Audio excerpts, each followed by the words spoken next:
kushindana na Hassan Mwakinyo ambaye sifa yake kubwa. Naona kitu cha tofauti kwa Hassan Mwakinyo kaanza na Sasco mpaka raundi hii ya pili. Kama alivyosema Aida. Nzuri sana. Na Eribo Kassim Abri. Huni Hassan Mwakinyo kuangusha. Eribo anahesabiwa.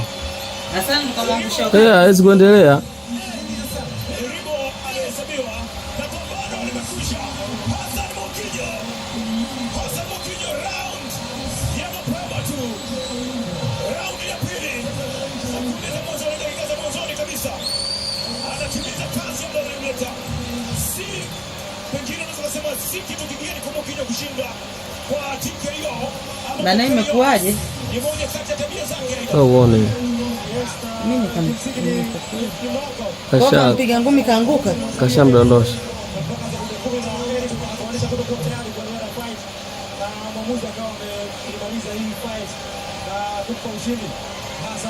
Asante sana na mbwembwe kazidi.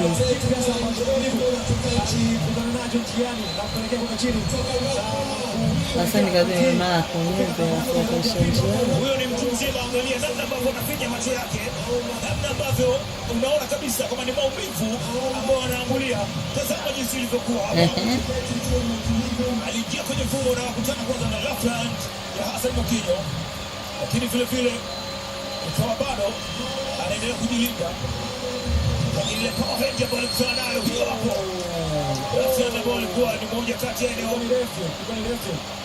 Refu kwenye Joel ikamkuta Eribo na kumpeleka kwenye canvas na kupeleka kwa hiyo. Ilikuwa ni refu ambayo ilimkamata Eribo ajua alioni inapotoka kwenye Joel ama kwenye kidevu na kumfanya Eribo kupiga magoti kabla baadaye kuhesabiwa na kukaba na fight kufika tamati. So ilikuwa ni knockout ambayo imetokana na refu kwa Hassan Mwakinyo alipiga kwa upande ambao Hassan ndio aliruka. Michezo yake. Huyo ni bingwa zamani wa WBA Pan Africa UBL Intercontinental WBF Intercontinental, lakini vile vile ABU Africa WBO Africa. Hassan Mwakinyo ambaye amepanda majukwaa ya ndani na nje ya nchi. Raundi ya pili imetosha na inaruhusiwa kwenye mchezo wa boxing. Usisubiri mpaka inaweza ikawa ni sekunde ya kwanza tu.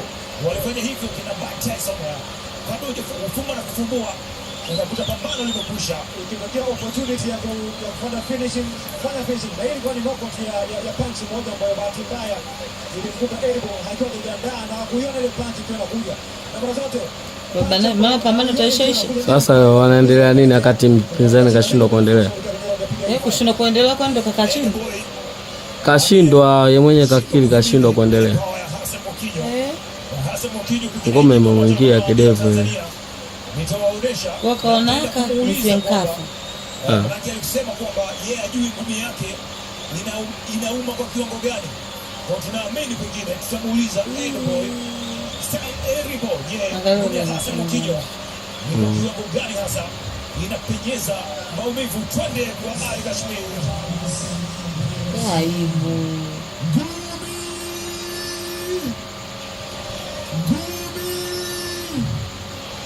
Sasa Fight Night. Asante za nguvu sana kwa TPBRC ikiongozwa na mwenyekiti Patrick Nyembela, lakini wakati huo tunaye Mheshimiwa Jumaa Hamid Waweso mtambua uwepo wake pamoja na makamu mwenyekiti wa TPBRC Jacob Mbuya. And now I have official result of the main event. Boxing fans, are you ready? Boxing fans, are you ready? Pambano lilikuwa kati ya Hassan Mwakinyo Champers, one time kutokea right corner akiwakilisha Tanzania, dhidi ya Stanley Eribo Edoboy all the way from Benin City, Nigeria. Pambano lilikuwa la round 10, lakini katika round Hassan analinga. What chief. Tumeshuhudia aliyotokea. And now the winner. Mbona hivyo maendeleo? Afla mzidi mnalinga sana mpaka kile. Alingana nini zote pale? Maji shaua ishingundoyo. Sasa siku yake.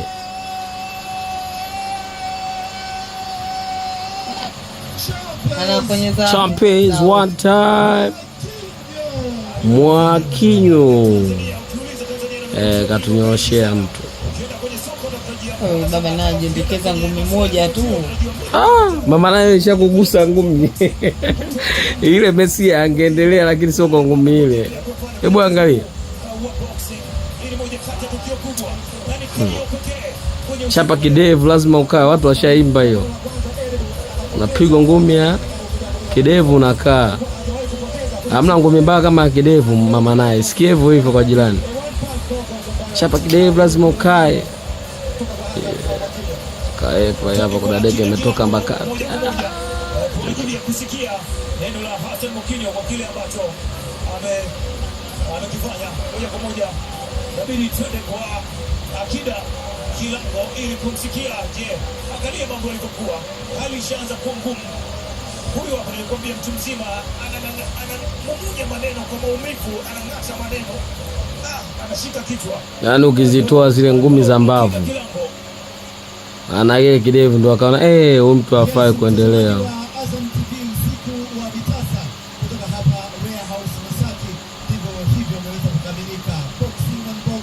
Kwa hiyo achukue mkanda sana. Na yeye leo hajapigania mkanda. Hassan, ilikuwa ni rahisi kiasi gani kuweza kupiga mpinzani wako?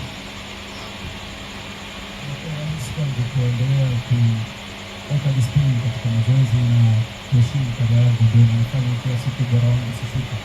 Haijalishi nitakuwa siku gani ndani ya miaka 3-5, lakini siwahi kuacha mazoezi kwa sababu ndio kitu ambacho mimi naweza kunipa hai kwenye kada yangu.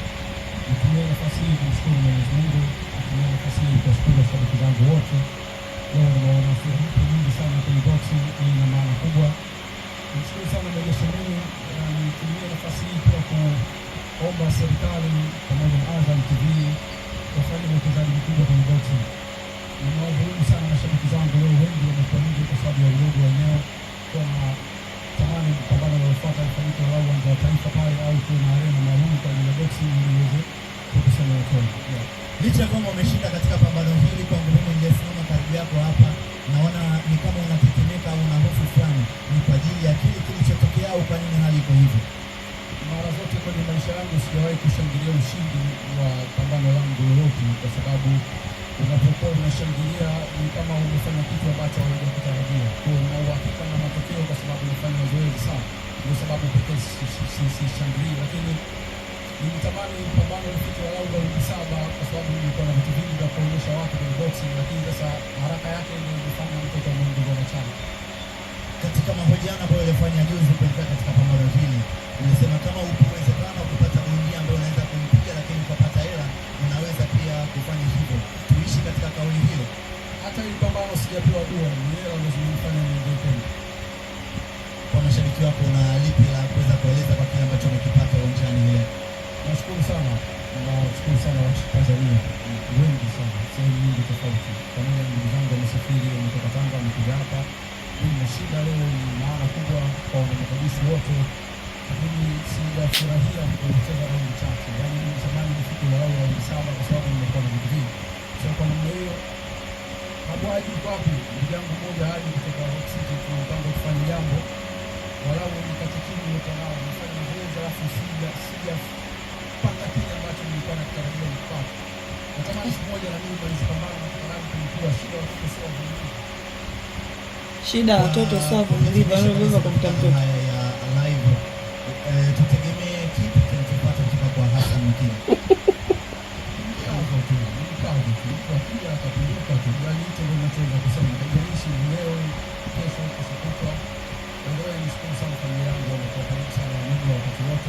Wanakuanga muda wote hao video.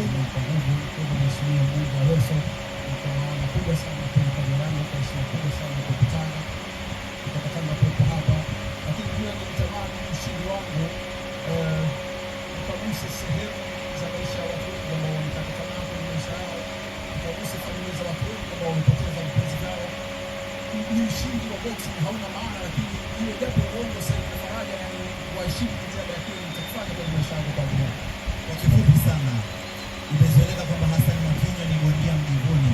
Wapo wanaosema kwamba aina yako ya pinki ya leo ulikera mpaka ukakera tena. Kuna mwanasheria mmoja anaitwa Fayazi Pejan, ni Mhindi lakini ana asili ya Tanga. Ukienda ofisini kwake ukitaka kumuona kabla haja kusikiliza kuhusiana na kesi unataka kupeleka kwake na bilioni 5, lakini kwa sababu ya utofauti wa elimu yake. Sasa kwa kiwango chake unaona kabisa. Unaona kabisa mwana. Kabisa uyaruti kisaponi. Na huyu ni bondia Hassan Mwakinyo ambaye muda mchache uliopita kabisa kikao ni mmoja katika fight ambayo ameweza kupata ushindi katika raundi ya pili. Kwa sababu tukiwatendea haki ilikuwa fight ifanye kwa City, lakini kwa tunaangalia uwezekano wa kwenda kupata kitu, kwa sababu ilikuwa ni mfano mazoezi na sijafanya kitu. Na maboksa wamejifunza kwamba kwa nguvu, kila boksa anaweza kuwa nguvu, lakini mziki ni kupiga nguvu yako baki kwenye nini. Kwa hiyo mfundisheni, knockout sio bahati mbaya, knockout haiji, knockout inatengenezwa kwenye mazoezi, na hichi ndio nitakachowahakikishia kila siku ya maisha yangu. Shukrani sana. Lakini kwa sasa nitazungumza na Edo Boy ambaye ametoka Nigeria kuja hapa Tanzania kwa ajili ya kupiga dhidi ya Hassan Mwakinyo. First of all, sorry for the loss. How hard was it to play against Hassan Mwakinyo? Well, it was a good fight. And I expect that actually power hand. The power hand just caught me unexpected. Eyesight disease. Did you prepare well for today's fight? Well, I prepared, but like boxing, sometimes it happens that way. After him gonna go soon. To me, I prepared for the fight, but it just caught me unexpected. Knockout in the second round. What went wrong? See, when that power hand touched me, that's all I could remember before the referee counts from over. Na ni Edo Boy huyo kutoka Nigeria. Umemsikia kile ambacho ameweza kukizungumza baada ya Mwakinyo anapoa kupoteza katika pambano hili dhidi ya Hassan Mwakinyo. Sababu watu ambao wamenisupport sana, ambao wanataka kujulikana na ambao wengi hawajataka kujulikana, lakini nimeamua kutoa shukrani zangu za dhati kwa washukuru sana kakangu Mohamed Bissoum ambaye amekuwa akinisupport ndani ya ulingo na nje ya ulingo mara zote. Dadangu Shakreti amepambana sana pamoja na mume wake kufanikisha mimi kufika hapa kwa mapenzi makubwa na kwa vitu vingi sana, na wengi ambao hawataki nionekane, lakini wote kwa pamoja na washukuru kwa kufanikisha hili kiasi kikubwa. Wanangu kutoka Tanga, Chenye, bosi wako, mmenizamini kondoo kila siku, nilikuwa nakula kondoo mmoja kwenye maandalizi yangu. Mimi nilikuwa mnaona kama picha za utani, lakini ni maisha ya kweli. Salamu alaykum. Kutoka hapa Warehouse Masaki, hakuna la ziada. Mimi ni Akidu Kaida Kide Kilango, lakini kwa sasa nipeleke matangazo haya kwa Gilbert Johannes, aidha ni Mlimila, lakini Juma Choki kwa ajili ya kuweza kuhitimisha. Hakika umekuwa ni wakati wa kipekee, wakati ambao kwa asilimia kubwa sana umemsikia kile ambacho tumesema. Elibo alisema kwamba alikamatwa au alinaswa na kusifia nguvu ile ya Hassan Mwakinyo, lakini kubwa zaidi mapambano yote kiukweli yalikuwa ni moto juu ya moto. Matangazo ya Kiswahili ilikuwa mimi Gilbert Johannes alikuwepo, lakini kwa matangazo ya Kiingereza ilikuwa Jimmy Kabwe pamoja na Philip Kitundu, kwa pamoja wengine wakikuelezea kile kwa lugha ya Kimombo. Hapa kwenye Kiswahili Gilbert Johannes yuko na Juma Choki, lakini vile vile Aidan Mlimila. Umekuwa wakati mzuri sana kuufunga mwaka kwenye mchezo huu wa boxing. Tukutane tena hapo mwakani 2026. Mwenyezi Mungu atujalie uzima, mengi mazuri yanakuja. Umemsikia Fadhili Magia kwamba yuko tayari, Dula Mbabe na mabondia wengi ambao watafuata. Juma Choki pia amesema